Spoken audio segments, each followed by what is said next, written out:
I think being a good architect and making good buildings is about understanding the larger place of that building in the community.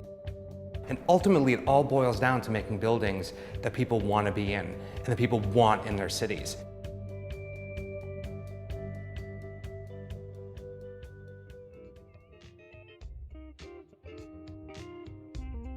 I'm Marc Kushner, and we're at my office, which is Kushner, my architecture firm, and architizer.com. I studied architectural history in school. I was always kind of interested in architecture, and I decided that I'd rather be an architect than an architectural historian. And I ended up going to grad school. Fast forward 3 or 4 years, I had graduated, I was working in New York, I was teaching architecture at Columbia. I met Matthias on a review, and we did a competition together. And that competition, the process was so smooth and so beautiful and so strong that we still call it a shotgun wedding. We created a Sky Grove, which is a vision for a new high-rise typology. We decided this is great and we should do this together. So we took a plunge and we started at HWKN together, Kushner. Matthias and I have totally different backgrounds. I come from like the formal world and what feels right, and Matthias comes from the world of iteration, iteration, iteration, iteration. That ends up being a great relationship. So we kept doing competitions, and we also started doing interiors. We did a slew of them, and it was a great way for us to figure out all the stuff you don't learn in school. We get hired to design bleachers so that people can see a performance on top of a roof in New York. But we thought, instead of bleachers, what if it was a grassy hill? Architecture is a huge billboard to remind people, especially in the context of Manhattan, about the natural environment. Architects have this huge problem. Like, the entire profession has a marketing problem. Nobody knows what we do, nobody can find us, and it's the problem that we had as young architects. We thought we can solve that with social media.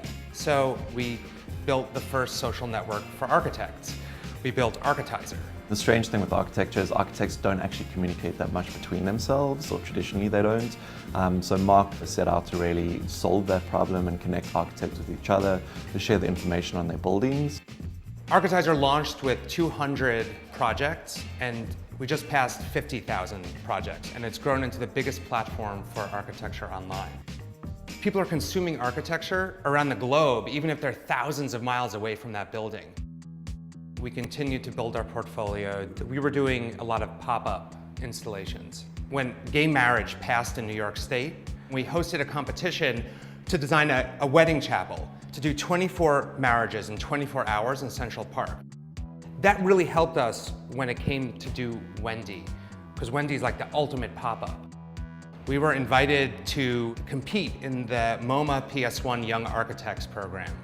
We came up with this idea of personality in architecture. So we built this gigantic, spiky, blue star that sat in the MoMA PS1 courtyard. We purposefully made her a little rough. That really set in motion a trajectory of work that informs what we did at the Pines, that we're looking for an active, eager architecture. Fire Island is a really special place because there are no cars. You have to take the ferry here. And as the ferries arrive, the first thing that you really see is the Pavilion building, which is about to open. The final touches are being applied right now. It's a gym, it's a nightclub, it's a florist, it's a real estate office. It's really kind of the social center of the community of the Pines. When it came time to choose the material for our building, the choice was super obvious. It was about taking that boardwalk material and pulling it up over the architecture, almost like the boardwalk just grew into this building. It was all about creating a grand gesture with this building. The building before this one, the one that burnt down, was an inward-looking building. And what we wanted to do was create something outward. The building needed to feel casual. This is like the ultimate beach community. There's no notion of no shoes, no service there. It's like no shirt, better service. And we wanted to embrace that. So we tried as much as possible to keep as much of the building outdoors instead of indoors. Although the footprint is exactly the same as the last building, about half of the square footage is actually outdoors, which means it's not air conditioned, it's not heated. It's what a summer resort should be. It's outside and you feel the elements. So even this grand stair is completely outdoors. And as you walk up it, this enveloping pattern with the sun coming down becomes a room in and of itself. What's amazing about this wood is that it's gonna age, it's gonna weather, and like the rest of Fire Island, it's gonna turn into this silvery gray, it's gonna crack, it's gonna have this personality that emerges. But that's what we really tried to do. Let the material of the island coat the architecture.